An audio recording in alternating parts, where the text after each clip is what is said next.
ಸುಮಾರು 7 ತಲೆಮಾರಿಗಳಿಂದ ಇತಿಹಾಸ ಹೊಂದಿರುವ ತಾಲೂಕಿನ ಕಾಡಾಪುರ ಗ್ರಾಮದ ಕೋರೆ ತೋಟದಲ್ಲಿರುವ ಶ್ರೀ ಶಿರಸಿಂಗಿ ದೇವಿ ದೇವಸ್ಥಾನದ ಜಾತ್ರೆಯು ಸೋಮವಾರ ದಿನಾಂಕ 16 ಮಾರ್ಚ್ 2026ರಿಂದ 20 ಮಾರ್ಚ್ 2026ರವರೆಗೆ ವಿವಿಧ ಕಾರ್ಯಕ್ರಮಗಳೊಂದಿಗೆ ನಡೆಯಲಿದೆ ಎಂದು ಜಾತ್ರಾ ಕಮಿಟಿ ತಿಳಿಸಿತು. ಹೌದು, ಸುಮಾರು 7 ತಲೆಮಾರಿಗಳ ಇತಿಹಾಸ ಹೊಂದಿರುವ ಚಿಕ್ಕೋಡಿ ತಾಲೂಕಿನ ಕಾಡಾಪುರ ಗ್ರಾಮದ ಕೋರೆ ತೋಟದಲ್ಲಿರುವ ಶ್ರೀ ಶಿರಸಂಗಿ ದೇವಿ ಜಾತ್ರೆಯು ಸೋಮವಾರ ದಿನಾಂಕ 16 ಮಾರ್ಚ್ 2026ರಿಂದ 20 ಮಾರ್ಚ್ 2026ರವರೆಗೆ ಅದ್ದೂರಿಯಾಗಿ ಜರುಗುವುದು. ವಿಶೇಷವಾಗಿ ಪ್ರಾರಂಭ ದಿನದಂದು ದೇವಿ ಪೂಜೆಯೊಂದಿಗೆ ಪ್ರಾರಂಭವಾಗುವುದು. ಮಧ್ಯಾಹ್ನ ಮಹಾಪ್ರಸಾದ, ಸಾಯಂಕಾಲ ಪ್ರವಚನ ಕಾರ್ಯಕ್ರಮ ನಡೆಯುವುದು. ನಿರಂತರವಾಗಿ 5 ದಿನಗಳವರೆಗೆ ಭಕ್ತಾದಿಗಳಿಗೆ ಪ್ರವಚನ ಹಾಗೂ ಮಹಾಪ್ರಸಾದ ಕೂಡ ಇರುತ್ತದೆ. ಮಹನೀಯರಿಗೆ ಉಡಿ ತುಂಬುವ ಕಾರ್ಯಕ್ರಮವಿರುವುದು. ಅದಲ್ಲದೆ ಜಾತ್ರೆಯ ನಿಮಿತ್ತವಾಗಿ ಕಮಿಟಿಯ ವತಿಯಿಂದ ಓಡುವ ಷರತ್ತು, ಜೋಡೆತ್ತಿನ ಗಾಡಿ ಷರತ್ತುಗಳು, ಅದೇ ರೀತಿಯಾಗಿ ಭವ್ಯ ಡೊಳ್ಳಿನ ಸ್ಪರ್ಧೆಗಳು ಹಮ್ಮಿಕೊಂಡಿದ್ದಾರೆ. ಈ ಷರತ್ತು ಹಾಗೂ ಭವ್ಯ ಡೊಳ್ಳಿನ ಸ್ಪರ್ಧೆಗಳಲ್ಲಿ ವಿಜೇತರಾದವರಿಗೆ ಬಹುಮಾನ ನೀಡಲಾಗುವುದು. ಮುಖ್ಯವಾಗಿ ಈ ಜಾತ್ರೆಯಲ್ಲಿ ಭಜನಾ ಬಿರೋಬ ವೈಕಾರ ಮಂಡಳ ವತಿಯಿಂದ ಭಜನಾ ಕಾರ್ಯಕ್ರಮ ಕೂಡ ನಡೆಯಲಿದೆ. ದೇವಸ್ಥಾನದ ವಿಶೇಷತೆ ಎಂದರೆ ಸುಮಾರು ವರ್ಷಗಳ ಹಿಂದೆ ರುದ್ರ ಅವಧೂತ ಮಹಾರಾಜರು ಇಲ್ಲಿ ಸಂಚಾರಕ್ಕೆ ಬಂದಾಗ ವಿಶ್ರಾಂತಿಗೋಸ್ಕರ ಇಲ್ಲಿ ಕುಳಿತುಕೊಂಡಿದ್ದರು. ಆ ವೇಳೆ ಚಿಲಿಮಿ ಸೇರಿ ಎಸೆದ ಜಾಗದಲ್ಲಿ ಬೆಂಕಿ ಆರಲಿಲ್ಲ, ಅದು ಹಾಗೆ ನಿರಂತರವಾಗಿ ಉರಿಯುತ್ತಿತ್ತು. ಆದ್ದರಿಂದ ಭಕ್ತಿಯಿಂದ ಅಲ್ಲಿ ಭಕ್ತಾದಿಗಳು ಬಂದು ಪ್ರತಿದಿನ ಅಲ್ಲಿಯ ಅಂಗಾರವನ್ನು ಹಚ್ಚಿಕೊಂಡು ದೇವರ ಕೃಪೆಗೆ ಪಾತ್ರರಾಗುತ್ತಾರೆ. ತಾನಾಜಿ ಮಾಳಿ ಹಾಗೂ ರಮೇಶ್ ಕೋರೆ ಸಾವಂತ್ ಮಾಳಿ ಅವರು ಮಾತನಾಡಿ, ಪ್ರತಿ ವರ್ಷದಂತೆ ಈ ವರ್ಷ ಜಾತ್ರೆ ನಿಮಿತ್ತವಿರುವ ಪ್ರವಚನ ಹಾಗೂ ಜಾತ್ರೆಯ ನಿಮಿತ್ತ ಆಯೋಜನೆ ಮಾಡಿರುವ ವಿವಿಧ ಕಾರ್ಯಕ್ರಮಗಳ ಕುರಿತು ಮತ್ತು ದೇವರ ವೈಶಿಷ್ಟ್ಯದ ಬಗ್ಗೆ ಮಾಹಿತಿ ನೀಡಿ ಸಕಲ ಭಕ್ತಾದಿಗಳು ಜಾತ್ರೆಗೆ ಆಗಮಿಸಿ ಎಂದು ಆಮಂತ್ರಣ ನೀಡಿದರು. ಇದೇ ಸಂದರ್ಭದಲ್ಲಿ ಶ್ರೀ ಶಿರಸಂಗಿ ದೇವರ ಸೇವಾ ಸಂಘ ಕೋರೆ ತೋಟ ಕಾಡಾಪುರ ಅಧ್ಯಕ್ಷರು, ಉಪಾಧ್ಯಕ್ಷರು, ಸರ್ವ ಸದಸ್ಯರು ಹಾಗೂ ಭಕ್ತಾದಿಗಳು ಉಪಸ್ಥಿತರಿದ್ದರು.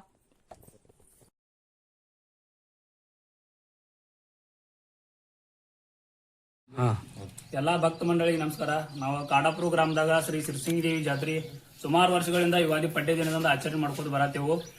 ಈಗ ಈ ಬರುವ ಯುಗಾದಿ ಪಡ್ಡೆಗೆ 16ನೇ ತಾರೀಕಿಂದ ಹಿಡ್ಕೊಂಡು 20ನೇ ತಾರೀಕು ಮಠ ಸಕಲ ಕಾರ್ಯಕ್ರಮ, ಪ್ರವಚನ, ಮಹಾಪ್ರಸಾದ ವ್ಯವಸ್ಥೆ ಇರ್ತೈತಿ.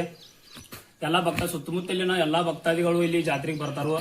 ಆಮೇಲೆ ಇಲ್ಲಿ 5 ದಿನಗಳ ಕಾಲ ಮಹಾಪ್ರಸಾದ ಇರ್ತೈತಿ. ಮತ್ತ ಪ್ರವಚನ ಶ್ರೀ ಕೇದಾರಲಿಂಗ ಶರಣರು ಕೇರೂರು ಇವರಿಂದ, ಮತ್ತ ಶ್ರೀ ನಾಗಲಿಂಗ ಮಹಾಸ್ವಾಮಿಗಳು ಮಂಗಸೂಳಿ ಇವರಿಂದ, ಮತ್ತೆ ಇಲ್ಲಿ ಶ್ರೀ ಮಹೇಶಾನಂದ ಸ್ವಾಮಿಗಳು ಹಂಚನಾಳ್ ಮಠ ಇವರಿಂದ ಎಲ್ಲಾ ಪ್ರವಚನ ಕಾರ್ಯಕ್ರಮ ಇದೆ. ಮತ್ತ ಡೊಳ್ಳಿನ ಸ್ಪರ್ಧಾ ಇದೆ 17ನೇ ತಾರೀಕ. ಮತ್ತು ಜೋಡೆತ್ತಿನ ಗಾಡಿ ಶರ್ತಿ ಇದೆ ಟೈಮಿಂಗ್ ಮೇಲೆ 20ನೇ ತಾರೀಕ. ಎಲ್ಲ ಸಕಲ ಭಕ್ತಾದಿಗಳು ಬರಬೇಕು. ಮತ್ತು ಸುಮಾರು ಒಂದು 4-5 ಸಾವಿರ ಜನಸಂಖ್ಯೆಯಲ್ಲಿ ಭಕ್ತಾದಿಗಳು ಬಂದ ಈ ಜಾತ್ರೆ ಯಶಸ್ವಿಗೊಳಿಸ್ತಾರೆ ಪ್ರತಿ ವರ್ಷ. ಮತ್ತು ಪ್ರತಿ ತಿಂಗಳ ಅಮಾವಾಸ್ಯೆ ದಿನ ಕೂಡ ಮಹಾಪ್ರಸಾದ ಇರುತ್ತದೆ ಇಲ್ಲಿ. ಮತ್ತೆ ಈ ಜಾತ್ರೆದ ಮಹಿಮಾ ಅಂತ ಹೇಳ್ಬೇಕಂದ್ರ ಇಲ್ಲಿ ಬಹಳ ಮೊದ್ಲಿಂದ ಇತಿಹಾಸ ಐತಿ. ಶಿರಸಂಗಿ ದೇವಿ ಅನ್ನೋದ ಬಹಳ ಪೂರ್ವಜರ ಒಂದು 5-6 ತಲೆಮಾರದಿಂದಾನು ಇದು, ಅದಕ್ಕೆ ಮೊದ್ಲಿಂದಾನು. ಮತ್ತೆ ಇಲ್ಲಿ ಫುಲ್ ಗಿಡಗಳದಿದ್ದು ಆ ಟೈಮ್ದಾಗ ಒಬ್ಬ ರುದ್ರ ಅವಧೂತ ಮಹಾರಾಜರ ಅಂತ ಹೇಳಿ ಬಂದ್ ಇಲ್ಲಿ ವಿಶ್ರಾಂತಿಗೋಸ್ಕರ ಇದ್ರ. ಆ ಟೈಮ್ದಾಗ ಅವ್ರ ಚಿಲಿಮಿ ಅಂತ ಸೇರ್ತಾರ. ಆ ಚಿಲಿಮಿ ಸೇದಿ ಉಗ್ದಿದಂತ ಇದೇನ್ ಅಗ್ನಿಕುಂಡ ಅಂತ ಇದೆ ಅದ್ ಬೆಂಕಿ ಸುಮಾರು ದಿನಗಳ ಕಾಲ ಆರುಲ್ದ ಹಂಗ ಉರಿತಿತ್ತು. ಅದಕ್ಕೆ ಅದು ಅಗ್ನಿಕುಂಡ ರೂಪಕೊಂಡಿತ್ತು. ಇನ್ನಾದ್ರೂ ಅಲ್ಲಿ ನಾವ್ ಇಲ್ಲಿ ಮುಂಜಾನೆ ನಮ್ದ ಪೂಜಾರಿಗಳು ಪೂಜೆ ಮಾಡಿ 1-2 ಕುಳ್ಳನ್ನು ಹಾಕಿ ಹೋಗ್ತಾರ. ಮರುದಿನವರೆಗೂ ಅದು ಬೆಂಕಿ ಹಂಗ ಉಳಿತೈತಿ. ಅಲ್ಲಿ ಅದ್ರದೊಂದು ಪವಾಡ, ಸಿದ್ಧಿ ಪುರುಷರ ಅವಾಗ ಪವಾಡ ಮಾಡುವಂತ ಪವಾಡ ಇನ್ನೂ ಅಲ್ಲಿ ಅದ್ ಜೀವಂತ ಐತಿ. ಮತ್ತ ಈಗ ನಾವು ಕಮಿಟಿ ವತಿಯಿಂದ ದಿನ ಸಾಯಂಕಾಲ ಪ್ರವಚನ ಕಾರ್ಯಕ್ರಮ, ಮತ್ತ 17ನೇ ತಾರೀಕ ಡೊಳ್ಳಿನ ಸ್ಪರ್ಧೆ ಇರ್ತೈತಿ. ಆಮೇಲೆ ಓಡುವ ಷರತ್ ಇರ್ತೈತಿ. 20ನೇ ತಾರೀಕು ಮುಂಜಾನೆ ಓಡುವ ಷರತ್ತ ಮತ್ತ ಎತ್ತುಗಳ ಗಾಡಿ ಷರತ್ ಐತಿ. ಒಂದ್ 4-5 ದಿನಗಳ ಕಾಲ ಮಹಾಪ್ರಸಾದ ವ್ಯವಸ್ಥೆ ಐತಿ. ಸಕಲ ಕಾರ್ಯಕ್ರಮಗಳನ್ನ ಎಲ್ಲಾ ಆಯೋಜನೆ ಮಾಡ್ಕೊಂಡಿದೆವು. ಮತ್ತ ಕೆಲವು ಸ್ವಾಮೀಜಿಗಳು ಗಣ್ಯರೆಲ್ಲ ಆಗಮಿಸ್ತಿದ್ದಾರೆ ಜಾತ್ರೆಗೆ. ಸುತ್ತಮುತ್ತಲಿನ ಎಲ್ಲಾ ಭಕ್ತಾದಿಗಳು ಕೂಡ ಬಂದ ಜಾತ್ರೆ ಯಶಸ್ವಿಗೊಳ್ಬೇಕಾಗಿ ಕೇಳ್ಕೊತೀವಿ. ಓಡುವ ಷರತ್ತದ ಬಹುಮಾನ ಐತ್ರಿ. ಮೊದಲನೇ ಬಹುಮಾನ 2001 ಐತ್ರಿ, 15 ವರ್ಷದ ಒಳಗಿನ ಮಕ್ಕಳಿಗೆ.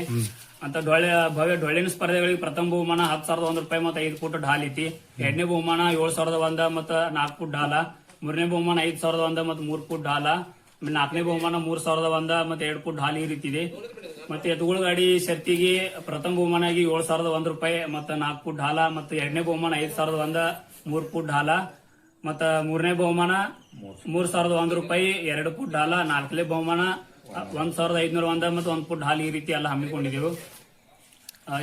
ಷರತ್ತಿನ ಸ್ಪರ್ಧಾಳುಗಳು ಮತ್ತೆಲ್ಲ ಹೆಚ್ಚಿನ ಸಂಖ್ಯೆಯಲ್ಲಿ ಆಗಮಿಸ್ತಾರೆ. ಜನರು ಕೂಡ ಹೆಚ್ಚಿನ ಸಂಖ್ಯೆಯಲ್ಲಿ ಆಗಮಿಸ್ತಾರೆ. ಜಾತ್ರೆಯನ್ನು ಇನ್ನೂ ಹೆಚ್ಚಿನ ಸಂಖ್ಯೆಯಲ್ಲಿ ಆಗಮಿಸಿ ಎಲ್ಲರೂ ಜಾತ್ರೆಯನ್ನು ಯಶಸ್ವಿಗೊಳಿಸಬೇಕಾಗಿ. ನಿಮ್ಮ ಹೆಸರು ಹೇಳ್ರಿ? ನಮ್ಮ ಹೆಸರು ರಮೇಶ್ ಕೋರೆ ಅಂತಾರೆ. ಶ್ರೀ ತಿರುಸಿಂಗಿ ದೇವರ ಯಾತ್ರೆಗಾಗಿ ನಾವು ಪ್ರತಿ ವರ್ಷದಂತೆ ಈ ವರ್ಷವೂ ಜಾತ್ರೆಯನ್ನು ಹಮ್ಮಿಕೊಂಡಿರುತ್ತೇವೆ. ಆದ ಕಾರಣ ಕಾಡಾಪುರ ತಾಲೂಕಾ ಚಿಕ್ಕೋಡಿ ಜಿಲ್ಲಾ ಬೆಳಗಾವಿ ಪ್ರತಿ ವರ್ಷದಂತೆ ಈ ವರ್ಷವೂ ಜಾತ್ರೆಯನ್ನು ಹಮ್ಮಿಕೊಂಡಿರುತ್ತೇವೆ. ಆದರೂ ನಾವು 16/3/2026ರಿಂದ 20/3/2026ವರೆಗೆ ಜರುಗುತ್ತದೆ. ಆದ ಕಾರಣ ತಿರುಸಿಂಗಿ ಯಾತ್ರಾ ಕಮಿಟಿ ವತಿಯಿಂದ ಎಲ್ಲ ಕಾರ್ಯಕ್ರಮವನ್ನು ಹಮ್ಮಿಕೊಳ್ಳುತ್ತೇವೆ. 16/3/2026ರಿಂದ ಪ್ರವಚನವನ್ನು ಮತ್ತು ಸಾಹಿತ್ಯವನ್ನು ಇರುತ್ತೇವೆ. ಡೊಳ್ಳಿನ ಸ್ಪರ್ಧಾ 17/3/2026ರಿಂದ ಸಾಯಂಕಾಲ ಡೊಳ್ಳಿನ ಸ್ಪರ್ಧಾವನ್ನು ಹಮ್ಮಿಕೊಂಡು ಇರುತ್ತೇವೆ. ಓಡುವ ಸರತಿ 20/3/2026ರಿಂದ ಗಾಡಿ ಸಾಹಿತ್ಯವನ್ನು ಇಟ್ಟುಕೊಂಡು 20/3/2026ರಿಂದ 12 ಗಂಟೆಗೆ ಮಹಾಪ್ರಸಾದವನ್ನು ನೆರವೇರಿಸುತ್ತೇವೆ. ನಾವು ಕನಿಷ್ಠ ಇಲ್ಲಂದರೂ ಒಂದು 4-5 ಸಾವಿರ ಜನರಷ್ಟ ಪ್ರಸಾದವನ್ನು ಮಾಡುತ್ತೇವೆ. ಮತ್ತು ಪ್ರತಿ ವರ್ಷದಂತೆ ನಾವು ಹಮ್ಮಿಕೊಂಡು ಕಾರ್ಯಕ್ರಮಗಳು ಮತ್ತು ನಾವು ತಿಂಗಳ ಅಮಾಸಿಗೆ 1,000-1,500 ಮಟ್ಟ ಪ್ರಸಾದವನ್ನು ಇರುತ್ತದೆ. ಪ್ರತಿ ವರ್ಷವನ್ನು ಯುಗಾದಿ ಪಡ್ಡಿಗೆಯನ್ನು ನಾವು ಹಮ್ಮಿಕೊಂಡಿರುತ್ತೇವೆ. ಓಕೆ, ನಿಮ್ಮ ಹೆಸರು ಹೇಳ್ರಿ? ನಾವು तानाजी नरसुंहाळे. ही शिरसंगी माता ही एक श्रेष्ठ माता आहे. ही आई ही साक्षात जिवंत माता आहे. ही आईचा महिमा कुणाला माहीत नाही आहे. ही इथं 24 तास इस्त्याचं इंगुळ आहे. हे कधी पण आम्हाला आमच्या वडिलापुरती पहिल्याच्या अगोदरपासून हे इस्तू इंगुळ विजलेलाच नाही आहे. हे कधी पूर्वी लावलेलं आहे कुणाला माहीत नाही आहे. ही एवढं चिल्लर ही माता नाही आहे. हे कळून घेणाऱ्याला तेवढंच आहे. ही जर महिमा खूप जगात मोठा आहे. खरं तिथं अजून हे जर जगाला अजून गावाला जास्त माहिती झालेलं नाही आहे. दुसऱ्या तालुक्यात दुसऱ्या गावाला तर आता जरा जरा जरा इम्प्रूव्ह होत चाललंय. तरी पण ह्या आईचा महिमा अति मोठा आहे. ते इथं कोण बी येऊन देवाला काय तर मागून घेतलं तर ते सक्सेस 100% झालेलं आहे. तरी पण आता इथनं लई सुधारणा व्हायला लागले. आणि दुसरी गोष्ट म्हणजे इथं येऊन देवाला गेलेला त्यांना काय मागून घेतलेलं फळ ते वाया वांजा गेलेलं नाही आहे. त्याच्यामुळं इथं येऊन आणि प्रत्येक आमुषाला इथं अन्नप्रसाद चालू आहे. तरी पण आता जत्रा पण 5 दिवस असत्या इथं आणि शर्त्यावरत्या कार्यक्रम तर सगळं प्रवचन तर सगळं चालू केलेलं आहे. आता एक 5-6 वर्ष झालं जोरात चालू आहे. तरी पण आणि सगळेजण ग्रामस्थ सहकारी आमचं मित्रमंडळ आणि सगळं गावकरी बारक्यानी मोठ्यानी वडिलापर्यंत सद्भक्तीनं येऊन तिथं 5 दिवस कार्यक्रम करून 5 दिवस जत्रा करून त्या देवीच्या कृपेला पात्र होऊन सगळेजण तिथं या आईचा आशीर्वाद घेतात. हे लय फार महत्वाचं आहे. तुमचं नाव काय? माझं नाव सावंत दत्तू माळी. ओके.